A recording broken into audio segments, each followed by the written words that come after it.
Hello, everyone, and welcome to episode 4 of the Faith, Tech, and Space podcast. I'm your host, Rich Hay from WindowsObserver.com. Good to be with you today. It has been just about a month since my last episode got recorded. I'm really still trying to find my footing when it comes to scheduling for this podcast. I mean, I've always committed it wouldn't be a weekly one initially. My goal is twice a month, and so I'm a little behind that goal with this episode coming out almost a month after the last one. But this is our first episode, my first episode of 2020.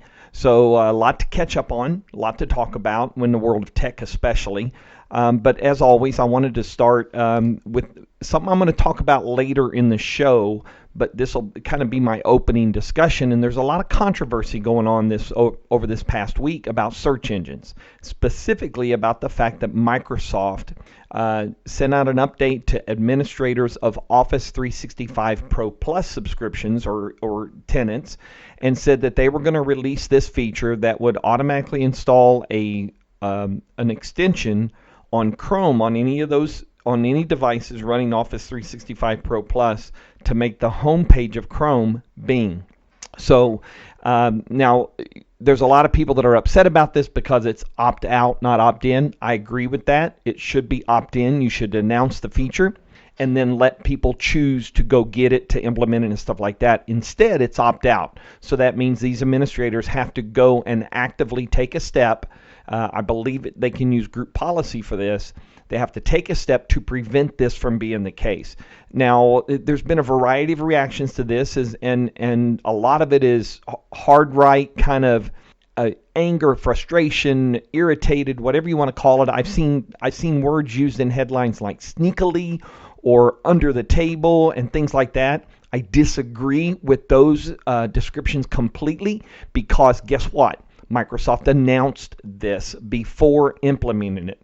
That means the word is out. It wasn't sneaky. Had they not announced this and then suddenly installed an extension on Chrome and made the homepage Bing, that would be sneaky. That would be under the table. However, in this case, they have announced it ahead of time so that admins can take the steps they need to take to either embrace it and let that happen. There are a lot of benefits to an Office 365 subscription that uses Bing as the homepage because you can get some specific intranet inside your business related content on that homepage. And then there are those that don't want this and have to now go out and create the group policy, farm that out and do that. And that's fine. Admins do that a lot on a lot of different things. But I personally, as I've already said, I would prefer this to be an opt-in thing. I always am supportive of opt-in. The only time I really look at opt-out as is that we should be automatically opted into something is when it comes to security and privacy. We should be implemented, we should be integrated or opted in to the highest level possible when it comes to security and privacy, and then we can adjust from there based on our own dictates, our own settings, our own kind of circumstances. So Microsoft did announce it, did put it out there in the public. People are upset that it's not opt-out, that it is opt-in. It's going to happen unless you take steps to prevent it. And that's what you do. That's why I shared on Twitter. Ultimately, this isn't a sneaky thing. People may not agree with it. We also had the incident this past week where there were reports with WordPad on Windows 10 that were starting to pop up. People are calling them ads. I don't think they're ads. I think they're awareness alerts. They kind of tell people, hey, there's an option here, Word Online, Excel Online, that kind of thing. And that's what it was doing. But again, they announced it. They provided the tools to opt out of it. It should have been they should have not had done that. People should opt in. Unfortunately, I think most companies default to opt out because most will not make the change. It'll happen, and therefore the numbers will reflect that. So it's a lot of controversy. It's a lot of gnashing and gnawing of the teeth and things like that. I think it's a little bit over the top. It usually is when it comes to reaction like this with any technology company. But they could have done it a little bit better. They could have approached it a little bit better. They could have kind of led into this change by announcing it on the blog post. They would have gotten the feedback a lot sooner had they done that, not right on top of it coming out. But anyway, so that's kind of my opening to talk about the big point of frustration for a lot of people this past week. Next up, I'll catch up a little bit about where I'm at in faith and formation. It is a new year. That means new classes. So as I mentioned at the last class, we wrapped up our philosophy class, which was philosophy for understanding theology. I don't know if I had a grade by that time, but I did get a B plus in that, so I was quite happy with that. It was a challenging class, especially the reading. This new year, we have started our local classes and our new online classes. So online for the next 12 weeks, we will be working with sacramental theology. And sacramental theology focuses on the 7 sacraments of the Catholic Church and their origins, their biblical origins, or their origins in the magisterium, which is the teaching of the church, traditions of the church. That's a big T in front of traditions as opposed to a little t. That means it's part of the church teaching and part of the church structure. And so we're going through, and the first one we're doing actually is baptism. And so we're learning the underlying source of that sacrament and the graces and the things that come with that sacrament. But we're also learning the practical part of the sacrament. So we're being shown the different formulas for doing a baptism under certain circumstances, whether it's an adult or a child, and things of that nature. And we're learning the elements of the rite and what their impact is and what they do and what they give the person being baptized in this case, from a theological perspective as well as the magisterium and teaching of the church. So that's our online class. We'll be doing that for the next 12 weeks. I believe at the end of that class we do not have a test. We actually have a 10-page paper with a minimum of 10 sources in the bibliography. So that'll be a fun paper to do.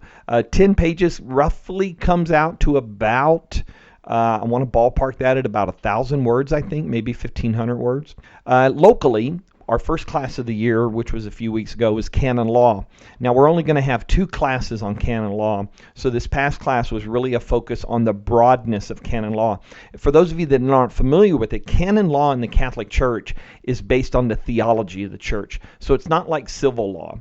It does address different kinds of situations and things like that, but canon law is very different from civil law. They don't parallel each other. So when you find something in the canon law, it relates to the theology and teachings of the church, the magisterium of the church, and how we're to conduct different things and to deal with different situations and stuff like that. It contains sacramental law, which is what we're going to focus on in our next class in February, because that is probably for those who are ordained deacons, because you can do baptisms and marriages and funerals and things like that outside the Mass. You have to understand the form and matter of those sacraments so that you make sure they're valid, so that they are done with the proper words and the proper things, such as for baptism and water, so that they're valid and not have any issues around that. So we're going to spend an entire day on sacramental canon law so that we understand those things. And then we have a handbook, probably about 300 pages, a handbook on canon law that we have been assigned to read through the course of this spring and summer. So that'll give us that introduction to that. Canon law, the book itself, what they call the New Commentary on Canon Law, which was published in this edition of Canon Law. The first one was in I'm probably confusing the date, 1919 or 1907. That was the first one. And then they redid it again after Vatican II in the late 60s, worked on it through the 70s, and in the 80s, this current version of canon law. And it's had several updates over the years, but that's the book. And it's a 2,000-page book that not only contains the canon, but it has a commentary on the canon. So you get the canon, which is a paragraph or however many paragraphs, and then you get an explanation of where that canon came from and the theology behind it and things like that. The other local thing we will do is church history. So in March, I believe it is, we will have a church history class about the church history here in Florida in the Diocese of St. Augustine. And then we're actually going to visit the site in St. Augustine where the Our Lady of La Leche is, and that spot of the church. So we got those coming up locally. And then pastoral experience-wise, I'm getting ready to start off my formal training now that I have all the right documents to do an Apostleship of the Sea pastoral experience. So I will do 40 hours before this June of volunteering in this ministry, which caters to the seamen the sailors that come in on the commercial cargo ships into the ports here in Jacksonville. We give them a bit of a respite, a place to come rest, make a phone call, use the internet, watch some television, get a snack, do something a little bit different. We have vehicles where we can transport them to local shopping if they want to be able to do some shopping. So we have the ability to support them in this ministry. And so I'll be doing that for my first pastoral experience of year one. And then the other thing I want to mention, I published this post in early January, so this is the first podcast since I did publish it. But I published a blog post, which a lot of listeners will have already heard about, and it was called A Silver Lining, Melanoma Just Got Personal. So in early December, actually in November, I was diagnosed with a malignant melanoma on the top of my head, on the back crown of my head. It was through a routine visit. I guess you can call it routine visit. So I was concerned about a few different spots on my body, and I was switching to a new doctor. So he said, I tell you what, let's send you to a dermatologist, get you a head-to-toe look, and see if there's anything of concern.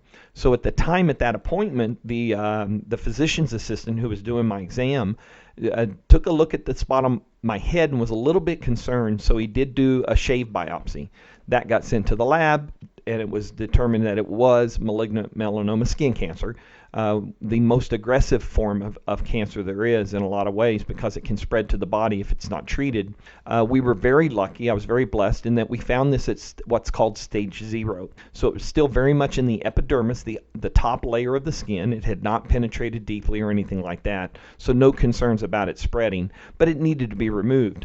So I was scheduled for surgery, outpatient surgery, on the 9th of December, and went in, and they removed a fairly large chunk of the back of my skull, a big divot as I described it. But here I am 6 weeks later, and it is almost completely filled in. They couldn't pull the skin together to sew it up because of the nature of the skin on your head. It's so tight, so they allowed it to heal secondarily. So it was kept covered. They kept a layer of Aquaphor on it for healing and moisture. And I had my last wound check this past Thursday. They are very happy with it blows me away. When you look at the initial photo after it was removed and how large it was, it's amazing that the body, the way it heals, the way it's created to heal. So I'm very blessed, very thankful for all the thoughts that everybody has shared with me since I sent that, from their own personal stories of melanoma and just to the encouragement of that. So I do appreciate that from everybody out there. Okay, let's talk a little bit of tech. Let's talk Windows Insiders. Lots going on in the Windows Insider world. In fact, why is my... let me pause for a minute and get back to you because some of my entries did not update on the copy I'm looking at. Hang on. Okay, I'm back. I had copied links for recent Insider Preview builds and put them into the blog post for this podcast, but I hadn't put them in the OneNote notes that I used to do this to talk to you guys through. So let's talk about Windows Insider and let's get caught up. First off, the slow ring. So you already know from the last episode, slow ring has now become kind of the stabilization channel for Windows 10 20H1. That's the first update of this new year, 2020. So we don't know when that's going to come out. We expect, it looks like that might be March, April, which would be around the normal time. It's just going to get a lot of time to cook in its current state and get some cumulative updates, which it did. It got updated to .21, so 19041.21 on the 14th of January during Patch Tuesday, and that was to fix a security issue that was needed to be dealt with. So the slow ring got a small cumulative update. You can expect that to be what happens over the next few months while they get ready to release it. So it'll be stabilization, it'll be specific bugs being sorted out and things like that, and security updates. Because here's basically, you got to look at slow ring of Windows Insider right now as being the potential commercial consumer release, and so they're going to service it because they're going to service it so that it continues to be updated and in line with what's out there. So we got that going on with slow ring. Over in the fast ring, there has already been 3 builds released this month for Insider Fast Ring. Now, Insider Fast Ring, as you might recall, is the new Windows 10 vNext. At least that's the name I've given it. So vNext is a branch of the Windows 10 code that is where the software engineers, the software developers are actively plugging in their features, actively plugging in their tweaks and fixes and things like that to build towards the next version of Windows 10, the next whatever it's going to be. So if we stick with the 20H1, that H1, H2 kind of nomenclature, that what'll happen is at some point down the road, I suspect if they're going to do a fall 20H2 release, it'll be sometime in the summer after 20H1 comes out. They will branch off of this Windows 10 vNext branch, and then they will have, at that time, they'll include whatever features they're going to include in 20H2, and it will start to work towards stabilization. When it branches off, it'll go into slow ring, and that's where it will set as it gets tweaked and sorted out, take care of the bugs, performance, all that kind of normal stuff. So the fact that the significant change here, besides the more breaking edge, bleeding edge, fast ring builds for Windows 10 vNext, is the fact that slow ring, that next feature update, is setting in slow ring and cooking and stewing and kind of developing and getting more stable and more robust. It's going to set in there for 2 or 3 months now instead of just a couple weeks, and that is tremendous for the stability of these updates and releases for Windows 10. So this past month we've had 19541, 19546, and the most recent version of the Windows 10 vNext build is 19551 that came out just this past week. All right, so that's where we're at with insider stuff. Edge insiders. So it's been an exciting month for Edge. Since it's been a month since we talked, we get to talk about the new Edge release, right? The stable branch that is out. So real quick catch up. Where do we stand as of today with now 4 Edge channels, development channels? We have Edge Canary, which is at 81.0.403.0. That's a daily update, right? You can expect that Monday through Friday usually. Edge Dev is a weekly update. That is at build 81.0.396.0. And again, it's not always the same day each week, but again, once a week you typically see Edge Dev updated. Then we have Edge Beta. This is the 6-week channel. About every 6 weeks it gets a major update. It is currently on 80.0.361.40. So that's where Edge Beta is. And Edge Beta is also the release candidate for Edge Stable, okay? So Edge Stable release is 79.0.309.71. Now, Edge Stable came out on the 15th of January. I think this build has been updated a couple times and tweaked that point number, that 0.71 number. But I would suspect now that Edge Beta is in the 8.0 range, version range, the next Edge Stable build will reflect that as well. So as you know, Edge Canary, Bleeding Edge daily, Edge Dev weekly, Edge Beta every 6 weeks, Edge Stable every 6 weeks out of the Edge Beta. So you'll see features kind of work their way down through those 4 channels. So lots of excitement when the new browser was released and all the new details about that. Out of preview and official, it is missing a few key features, but they're being worked on, and that's favorite sync, extension sync, and history sync. So your browsing history sync and getting that all across all your devices. So I've got blog posts here from the team about the new Edge and how to go get it. I got upgrading to the new Microsoft Edge and how to do that specifically. Understand when you install the new Microsoft Edge, it is going to replace your Edge what they're calling Edge Legacy now. So they're calling the quote unquote new little n Microsoft Edge as the new version of Microsoft Edge, and then Microsoft Edge Legacy that shipped with Windows 10 back in 2015 is referred to as Legacy. So you've got that available. I wrote up a blog post about it leaving beta, but the cool part of this is I included, they had an awesome graphic at the top of the main blog post about this, but they also used it as the new tab page background. It's a beautiful shot with a big, beautiful, the new Edge logo in the middle of it.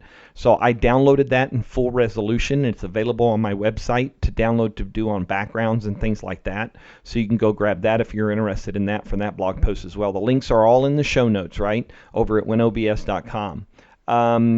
Microsoft Enterprise Ready. I also wrote over at my day job, IT Pro Today, about the tools and resources that Microsoft have made available to enterprise customers to be able to send that new Chromium browser, new Edge, out to their users as well, or to just start testing it. Along with that, you've got the new security baseline final. Those are the group policy settings for security and privacy and all of that related stuff for the new Microsoft Edge that enterprise customers can use to lock down and kind of secure their installation. The Edge Mobile on Android, and I think it's also shown up on iOS, has got a new control center that's kind of slick, so you can check that out. Speaking of mobile version of Edge, I noticed on my wife's phone this morning that on her new tab page when she opens Edge, she's actually got an image of the daily image that is the background of the browser each day. So I'm not sure how to get that on mine. I don't see that, but I'm going to mess around with that and check that out. But the control center, very customizable, gives you access to a lot of the basic features you need. It comes on the bottom of the screen. I've got screenshots and all that to show you how to kind of maneuver around that new control center. iOS. So iOS and Android both got the new icon and the new control center. And got a blog post here from Microsoft.com. As I was mentioning, the new Microsoft Edge replaces Legacy Edge, but it's not gone. It's not uninstalled. It's just hidden. There is a way to get access to it on Microsoft.com. Wrote that up, and I got you a link to that as well. And then I've got a link to all, and this is not complete. This is just what I had at the time. All the new support articles that are for New Edge and Edge Legacy are available now, and so you can go check those out and get those. And what I'm doing is on my original blog post about the release of Edge Chromium, the stable branch, I'm updating my list of support articles as I discover new ones. So I've got those marked in the date they went in, so you can check that out. Some of that right now is the organization of favorites, accessibility, troubleshooting for the install and updating of Microsoft Edge, how to hide your favorites bar. And then I've got the latest dev channel update, the kind of live stuff. So they did the update this past week, and there's a change summary for that. So I've got links to that as well. The other big thing that happened in the month of January for operating systems was Windows 7 received its final updates on Patch Tuesday back on the 14th of January. That means no updates in February for Windows 7 unless you are an enterprise or a small to medium business or somebody who found a way to get your hands on the extended security updates for Windows 7. Anything else is just bogus. It's just not valid. You're not getting properly updated and properly protected. So at the moment, you might be okay. There may not be any threat out there for Windows 7, but if any new threat shows up, the likelihood is you are not going to be protected from it because you are not getting the latest updates for Windows 7. Only those companies that have moved on and gotten the extended security updates will get that. So I've got a great blog post here from Steven Sinofsky that used to build Windows. He built Windows 8, about facing the new decade. He talks about how Windows is kind of done over the last 10 years. As always, very verbose, but very much background and driven from experience. So it's always an interesting read. I wrote about the consumer outlook for Microsoft in 2020 and some of the things I see as being significant this coming year. Everybody wants to say that Microsoft has abandoned consumers, but I disagree with that. There's just so much going on with consumers. Windows 10, for instance, these updates that come out once or twice a year are targeted towards consumers. There's features in there for the enterprise too, but it really is targeted towards consumers. So you have Windows 10 20H1, that's that build in slow ring that's being kind of cooked. And then you have Windows 10 V Next. That's the next branch of things. You got Edge Chromium, which we just got stable for. All the software, the apps, and the services, those are also targeting consumers on both Android, iOS, macOS, and of course Windows. And then Surface hardware, just the announcements last October for the hardware that's out there. And I just learned this past week I'm going to finally get my hands on Surface Pro X, the ARM-based Windows 10 device, and I'm really looking forward to that, and I'm very thankful to Qualcomm who's going to send me that device. I'm going to get about 2 months with it. They're going to send me a Verizon SIM so I can do the always connected experience. I'm really looking, this will be the first time I've ever had a chance to do that. But when you look at the hardware stuff, Microsoft continues to build hardware for things. And we're going to talk a little bit later, but Surface Neo that will run Windows 10X and Surface Duo that will run Android. Microsoft just this past week released some stuff that makes that very exciting and that it's coming. And of course, we got Xbox and gaming. We've got all of that stuff with Xbox All Access, Xbox Game Pass, the Xbox Series X that's coming out this holiday season. So there's more than enough going on for consumers when it comes to Microsoft. I think people have it, a little. It's not as big a deal as it used to be at Microsoft, but it's still a big deal. All right, so what else have we got to talk about? Final Windows 7 updates we mentioned. Good article here from Ed Bott about what's going to happen on your Windows 7 PC after the January 15th. You're going to start to see some alerts that says you're not protected. Cost-wise, ESUs costing the German government is going to pay over 800,000 euros for Windows 7 support this year. They have something like 33,000 devices running Windows 7 that have to have extended security updates. I'm thrilled they're doing ESUs. A lot of people wanted to write this as a way Microsoft is making money by shutting down a 10-year-old operating system. But when you look at the technology behind Windows 7, I know it works. But in this world that we live in, and the type of technology and connections and security and threats and all of that stuff, Windows 7 has fallen well behind the power curve. Windows 10 is the OS of security and things of that nature. There's also been a lot of recent announcements about Chromebooks. So there's a lot of work going on by Google to improve those Chromebooks. They estimated about 40 million are being used in education these days. So they're doing things like helping to improve student writing and originality reports and the different rubrics in the classroom. They're talking about unleashing student creativity with Chromebooks. They're talking about the Chromebook App Hub and how that's changing and updating. And then what I mentioned a minute ago, the exciting stuff coming out of Microsoft is they have announced they have launched the dual screen preview software development kit, and they announced, I think it's going to be on February 11th, the Microsoft 365 Developer Day. And what's going to happen on this Developer Day is they're going to talk about dual screen devices. So they're releasing an SDK that will this is for Surface Duo. That is the Android-based device, right? That's the smaller device of the two that were announced last fall. So they've announced that SDK. It is out. It's available. In fact, you can go find some really good videos. Go look at Zach Bowden at ZACBOWEN. Look at his Twitter profile. You will see a video that he did that many other sites grabbed a hold of because he did a really good walkthrough of how different things work in the current version of the emulator for Surface Duo. Then we have that coming. On February 11th, I mentioned they're going to do a developer day on the 11th. Is it the, 11th? Yeah, 11th of February, 8:30 a.m. Pacific Daylight Time. It's going to be online, so you just have to be watching for that. You can sign up for it, I think, and get a reminder. But they're going to talk about the SDKs, and that day they're going to release the SDK for Windows 10 X. That is the special version of Windows 10 that is built for dual screen devices. It's actually going to be a Hyper-V image, which means if you know how to run Hyper-V, you'll be able to run that image in your Hyper-V setup, and you'll be able to see that emulator. I'm really excited about that. They're going to talk about the SDKs and how to get the most out of those emulators. They're going to talk about cross-platform tools and languages. They're going to talk about designing apps for those dual-screen devices. They're going to talk building dual-screen experiences on the web so that they work better on the devices. And then they're going to talk about connecting apps with Microsoft 365.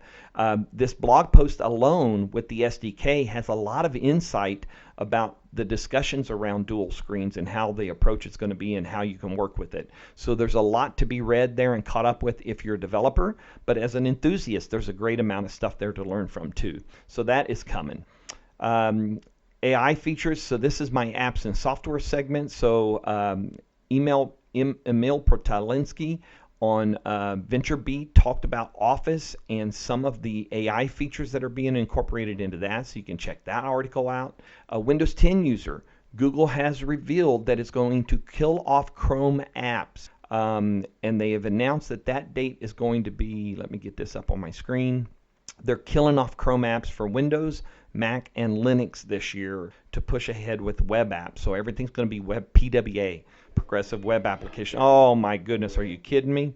I cannot believe it just auto-played that video. By the way, there is a really good setting. So if you go to Edge //flags on Edge Canary, I think it's on Edge Canary Developer Beta and Stable. So you go to the flag Edge EDGE // flags FLAGS and do a search for I think it's block. You'll find an entry there that will allow the block entry to be available within the settings of Edge. I'm going to write this up as a blog post because I think it's an important little feature. You got to go dig it out of the flags of the special kind of tool underneath that they're testing with, but it will allow you to choose block instead of limit. So there are currently two choices for media autoplay in Edge, and that is allow it or limit it. Not everything respects limit, like just happened to me right there when I pulled up this VentureBeat or ZDNet article. So you can take and you can go in and you can trip this flag, and it will add block as an option, and it won't play any video automatically. So I promise you a blog post to explain how that is done if you can't follow that. I think others have done it, but I'll do it for my own sake as well. So anyway, these apps are going to be taken down and killed off because Google intends to focus on progressive web applications, PWAs, through the browser for those tools as opposed to doing separate apps for them, and it makes a lot of sense. Let's see what else. Microsoft Mouse and Keyboard Center now supports ARM64 PCs like the Surface Pro X. So if you are running a Surface Pro X or you're running an ARM-based device, ARM64-based device, the Microsoft Mouse and Keyboard Center has been updated for you to be able to use on those devices. The Microsoft Launcher for Android, new preview. They are actually testing kind of like a fast ring version of the launcher preview that they're testing separate from the Microsoft launcher that's out there that you can get on the beta for Android. And this new one is focusing, it looks like it's going to be the baseline for the dual screen Surface Duo and how that will use Microsoft Launcher in a dual screen environment. You don't get it as a dual screen environment on the phone, but I think it's being built to kind of accommodate those features. And then Dell Mobile Connect. It's taken so long for we have your phone and its ability to do things on your Android phone, like messaging, pictures, things like that, notifications. It's not as integrated with iOS. Well, Dell has figured out how to integrate with iOS, and I'm not sure what they're doing different that Microsoft can't do in the Your Phone app. But if you are an iOS user, you can check out Dell Mobile Connect, and it will let you share files, mirror your screen, and things like that from iOS to Windows 10. All right, services. Let's see, Media Guide for what was that system called? For Windows Media Center, the Media Guide data has gone offline now as expected. So there are some workarounds. You might be able to get media data or get that stuff from another place, but it costs money. So if you're still a diehard Windows Media Center user, which isn't under support anymore that I'm aware of, there are ways to get your media data back, your guide data, but you may have to pay for it. More helpful Google Assistant. There was a lot of announcements at CES 2020 around Google Assistant.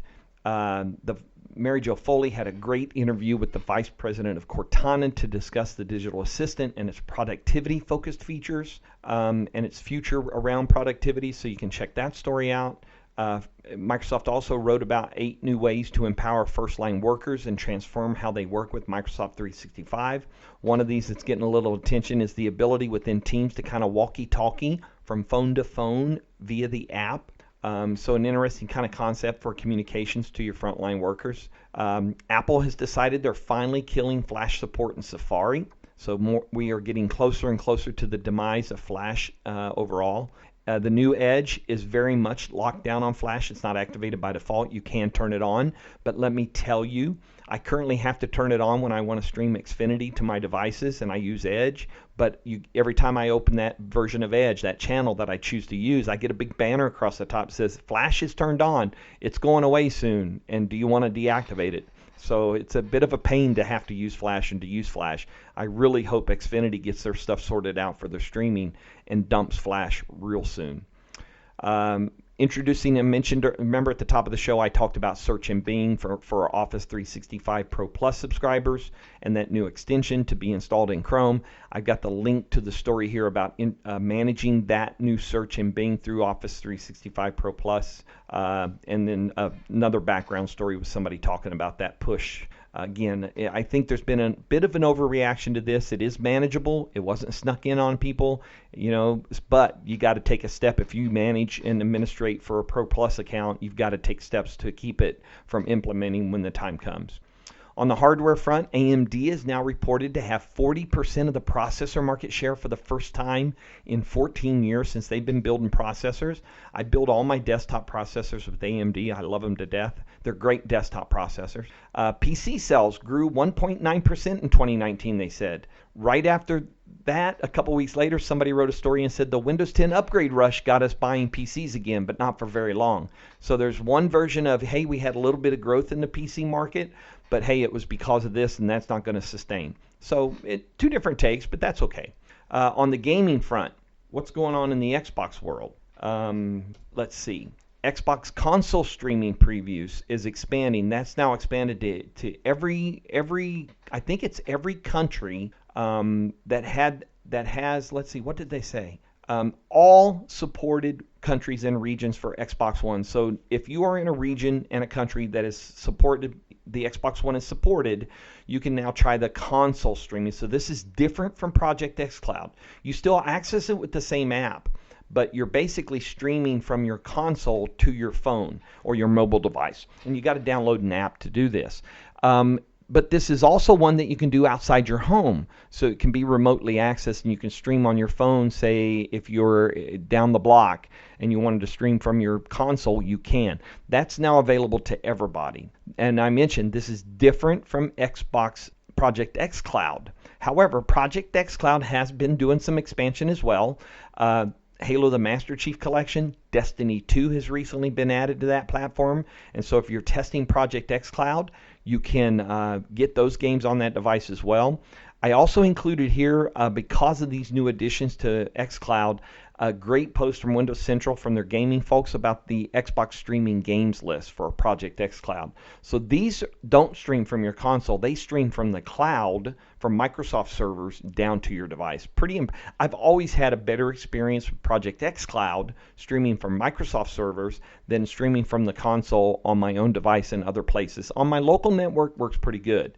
I can easily do it and not have any issues. But so that is a whole realm. They're really leaving Project Stadia and other attempts at this mobile cloud-based gaming in the dust. They truly are, just from the performance, the graphics, and the experience. It's just really, really impressive. We also saw Microsoft's Xbox head, Phil Spencer, showed off the Xbox Series X CPU in a profile picture on his Twitter profile. And then there was also news that Microsoft Mixer's video game streaming service now has almost as many active channels as Twitch does. There's also been some recent reporting about issues around Microsoft Mixer. And Mixer is Microsoft's version of Twitch, right? The gamer streaming platform. Lots of big news recently with Ninja signing a big deal to come over to Mixer. But apparently there is the corporate bureaucracy of Xbox and Microsoft prevents the team from responding in a very timely way to some issues and concerns and things like that. So there are some issues around Mixer, and the way the story was written this past week over at Windows Central, it kind of alluded to the fact, is this a repeat of Windows Phone or other consumer technologies that Microsoft has worked on? I gotta think that hopefully that has got the interior team thinking they have to make some changes in the way they respond to things, the way they roll out new features, and how they roll out new features. It's got to be more responsive, because you don't want to leave folks stalemated and stale on a platform, unable to do things. You don't want them to have to come up with third-party solutions. A lot of them have to come up with third-party solutions for doing game clips, for instance, because it's not as robust within Microsoft Mixer's platform. So there's a lot that needs to be done, and probably fairly, I can't say fairly easy technology-wise to fix, but at least to be tackled and looked at and dealt with.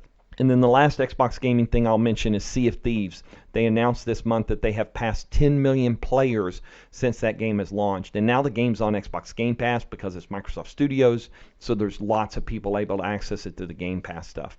Miscellaneous kind of tech. I got a story here. Big discussions this past month about multi-factor authentication. This is a story about how to implement it from Microsoft, from their security blog, and talks about that. It's from Ann Johnson and Christina Murillo. They are one is the Azure Identity Engineering Product Team Program Manager, and one is the Corporate VP, Ann Johnson, for Cybersecurity Solutions. So if you're thinking about MFA or you got to read this story. You got to get that second level of accountability in there and access to people's accounts. We heard from Twitter that likely tweets will not be editable. Twitter also has added some reply options directly on the compose screen. This is interesting because I don't think I've seen this yet. At least I haven't noticed it in the Windows 10 official app or through the web, which I access both, or the mobile version of the app on Android. But apparently they're going to implement some reply features. They're doing it on their beta app, but they're going to implement some features. This came out at CES in Las Vegas this past month. And apparently what they're going to do is they're going to implement the ability to, they're calling it narrowcasting. So where is the feature at? I know that they've got this new topic follow. I'm doing that for a few things, but I'm trying to find the specific words that they use to describe it. You will have the ability to, oh, so here it is.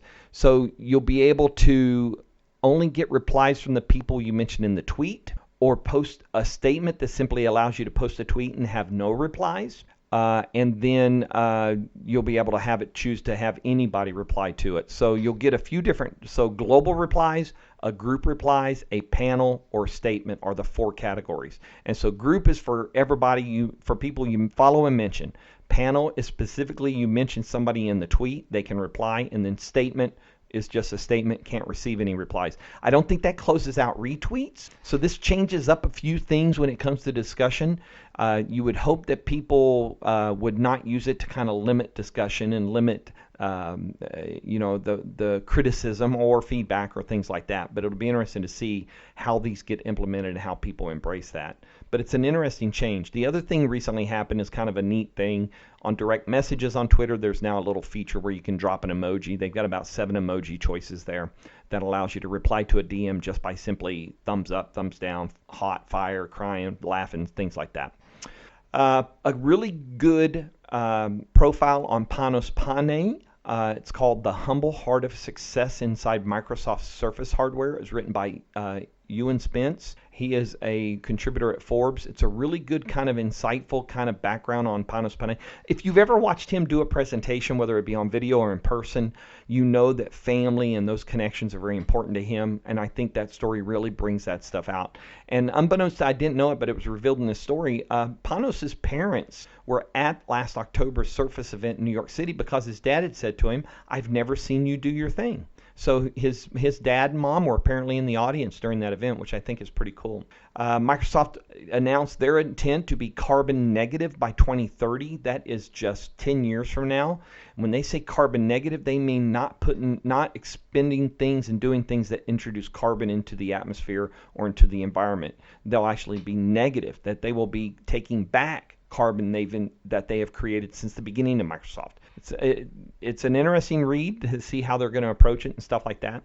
And then you remember last episode I was talking about the fact it was just before New Year's Eve, 20 years since Y2K, and how Y2K, a lot of people want to say was a hoax, but I know a lot of work went into making Y2K a non-issue. However, it's kind of funny, as we rolled over to 2020, apparently some of the way developers and programmers fixed Y2K 20 years ago caused a Y2020 bug in the way dates are handled. So there's a really good blog post explaining this by Malik, and I've got a link there for that. I mentioned earlier all of the CES stuff, so new Windows devices from Acer, Dell, HP, Asus, product refreshes, new devices, new form factors, all kinds of stuff going on in the Windows world. Lenovo also announced their first the first 5G PC. iBuyPower showing off new stuff for its case line. You also had all the new Chromebook announcements from Google out at CES. So lots going on with CES when it comes to hardware. Again, consumer and enterprise level stuff. But there's a ton of stuff here, and I'm not going to go through each blog post. I must have, let's see, I probably got 2, 4, 6. I probably got 15 blog post links in the show notes just about CES hardware now. So plenty there for you to get caught up and read. And then finally, moving into the space side of the podcast, interesting story this month talking about Betelgeuse. That is the right shoulder of the constellation Orion. It's kind of a reddish tinted star. About it going through a fainting as in dimming period. Betelgeuse has always gone, it kind of fluctuated with its brightness, but apparently it's going a little further this time, which kind of surprised scientists. There's discussions, could it be heading towards supernova state, where the star basically collapses in on itself and explodes? We would see that here on Earth. But don't forget, Betelgeuse, I don't even know off the top of my head how many light years Betelgeuse is away from us. But this light we're seeing dim right now is ancient light that happened just eternity ago. And so it's an interesting story and something to be keeping an eye on. All the discussion around going to Mars, we know everybody's talking about the moon as the interim outpost to go to Mars. But there's an interesting Scientific American blog post about death on Mars and how dangerous Mars is, the atmosphere for human explorers, not only the atmosphere, but the radiation environment, and how they talk about and writes about how it can't be overstated, how dangerous Mars could be. So I know there's a lot of like pie in the sky, glint in your eye, talk about going to Mars, but it's more than just landing and jumping out and being on a new planet. So it's interesting read right there. Ownership. Oh, Stratolaunch. So Stratolaunch built that huge, massive airplane. I think they're out in New Mexico. This was the company owned by Paul Allen. So the concept here was that they would strap a hypersonic vehicle underneath this massive airplane, fly it up to altitude, 35, 40,000 feet, and then drop the launch vehicle from there, and it would use a powered rocket to continue into orbit, very similar to what Virgin Galactic does with their spaceships. So it looked like Stratolaunch was not going to continue, but it looks like the new ownership has confirmed they are still working on building hypersonic vehicles to use that launch platform, which I think is terrific. And it's a great kind of testament to Paul Allen and what the work he started there. On the SpaceX front, this could be a really big year for SpaceX. The label somebody used was transcendent. You might be if you're paying attention to SpaceX, you know a couple weeks ago they had a successful in-flight abort test of the Crew Dragon capsule. They basically stacked the capsule on top of a Falcon 9 first stage and second stage, and they launched that thing, and at the point of maximum pressure, maximum dynamic atmospheric pressure, they killed the thrust from the Falcon 9 engines. The Dragon capsule sensed it immediately, fired its 4 Draco super Dracos, and pulled that capsule away. No astronauts in it, but a couple of dummies with test gear in them. And they pulled that thing away. I think they said at the post-conference that it went like 2.4 times the speed of sound as it accelerated away from the Falcon 9 first stage and the second stage, and reached an altitude of about 131,000 feet, and then came back down under 3 main drogues, I think they used, maybe 4, and landed in the Atlantic Ocean, was recovered and brought back into port. Very successful test. Everything looked great. Everything looked like it worked the way it was supposed to. They got to look at the data as well, but they report that the maximum G was somewhere around 6.5 G, and when you go back and look at the Soyuz abort that happened, been a year or 2 years now, they actually pulled right in that same ballpark of maximum G, but that maximum G is very brief, and then it starts to dissipate once the acceleration is over. So really encouraging this. They said at the news conference afterwards, so they could potentially be looking at DM1, which is Demonstration Mission 1, with 2 astronauts in the second quarter of this year. That means April, May, June. Anytime in that 3-month period. They're finalizing the build of the Crew Dragon out at Hawthorne, and then it's got to be tested and make sure everything's working the way it's supposed to be working, and then they could potentially be doing that first crewed mission from U.S. soil, from Cape Canaveral to space station with 2 astronauts sometime this year, very soon. So we got February, March, 2 more months, and then we're open to that quarter. Granted, that's their target. It's not a guarantee, and they're not going to give any guarantees at this point. But that is superb, because you got to think the last time we launched astronauts from U.S. soil was on Space Shuttle STS-135 on the Atlantis back in 2011, when she made her final flight and the final flight of the shuttle era. So it is exciting to see this coming to bear. On the Boeing side of things, Boeing, you know that we talked about Boeing's unsuccessful orbital flight test that they had with Starliner. However, they did release some video that shows launch, their orbit, and their recovery from inside the capsule. They had some cameras mounted, so we're seeing some of that was posted, and you can go check that out as well. Jeff Bezos' company, Blue Origin, they are ramping up their team for Blue Moon Lander, and they're waiting to hear back from NASA, but Blue Origin was one of the companies selected to potentially work on a proposal for a lander for the moon, the gateway out at the moon, not specifically Artemis, but talking about a lander that can be used by NASA for that program. And then NASA, let's see, 2019 Space Station Research and Pictures, there's a nice gallery there. NASA pays tribute to one of their outgoing observatories. They are going to be retiring and shutting down Spitzer Space Telescope. That is going to be shut down The ceremony was held this past Wednesday to talk about it and celebrate it, and it's going to be shut down. I think it's scheduled for shutdown later this month, or maybe that was the day for it. But yeah, Spitzer has sent a tremendous amount of observations from space, and they're working on the James Webb Telescope, which will replace Spitzer, but it will also replace Hubble at some point as well. So that's going on. The Aerospace Safety Advisory Panel released for 2019, the annual report on NASA and aerospace safety has been released. If you're a geek, that's real good geek reading. And then NASA graduated their 13 newest astronauts this past month. They are going to be eligible for potentially missions to space station, to the moon, and Mars. They are that era of astronauts. The group of 13, they called their class the Turtles, but they were all officially designated as astronauts after their 2 years of training. And these folks are going to be doing some really exciting things relating to NASA, especially the moon and Mars stuff. All right, so there's all your space kind of things there. So last few things that I want to mention, two things. First off, I read a story this past month that recommended that you not abbreviate 2020 on your checks and other documents, that you spell it out 2020. And part of this reason apparently being for scams and phishing and things of this nature. Because if you just write 20, somebody could write 19 afterwards and forge it and just claim that it was a previous check, right? So somebody could potentially cause some issues. So just write 2020 out. That way nobody can change it that way. It's a recommendation for your own good, for your own safety, for your own security. Write out 2020. I've got a link to the story here that talks about the background on that.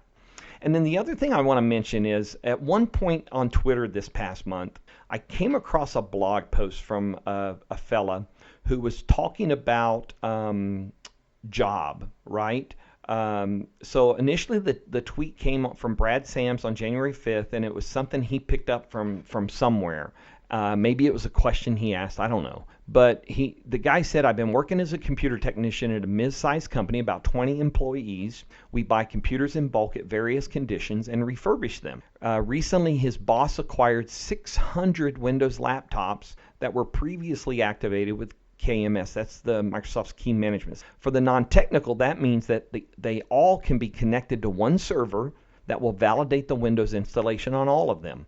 Obviously, when we sell it, it won't be activated. His boss wants him to avoid paying the $100 it costs for a valid Windows key, and he told him to pirate those keys. He says, I really need this job, and he told me that if I want to keep my job, I must pirate it. Can I be held responsible for pirating if he is ever caught? Now, I don't know what the law is of being held accountable, but I will tell you this. Is your integrity worth that? I get the need for a job, but I'm of the mind, and I initially posted that sometimes your integrity is more valuable. And then later on that morning, I said, no, you know what? I got to change that. Your integrity is always more valuable than that circumstance or that situation or doing a thing like that you know is wrong and that you know shouldn't be done. And I get that your boss is telling you to do this. Your boss is telling you if you want a job, you got to do this. But ultimately, your integrity, your personal integrity, is way more valuable than any job and any situation in that. So my advice to this gentleman would be is that you don't do it. You tell the boss you're not going to do it, and then let your boss carry through with their threat. And you may have recourse once that happens to deal with that amongst labor laws or whatever it might be. But you will have never been in a situation where you could potentially be held accountable for an act like that because you chose to value your integrity as an individual, as a technician, as an IT pro, as a human being more valuable than that type of thing. So in my suggestion, my opinion to him and to everybody else out there that gets faced with these moral conflicts and moral integrity issues, never, ever sacrifice your integrity for anything. It's not worth it. At any point whatsoever is it worth sacrificing your integrity. And that's where I'm going to leave you at this time with episode 4. Thank you for tuning in. Thank you for listening. Thank you for sharing your enthusiasm and your feedback. Keep it coming. Let me know what you want to hear us talk about, and we will work on those kind of things. But until next time, I want to send you all blessings and safety, and take care. We will see you next time on the Faith, Tech, and Space podcast. Bye, everybody.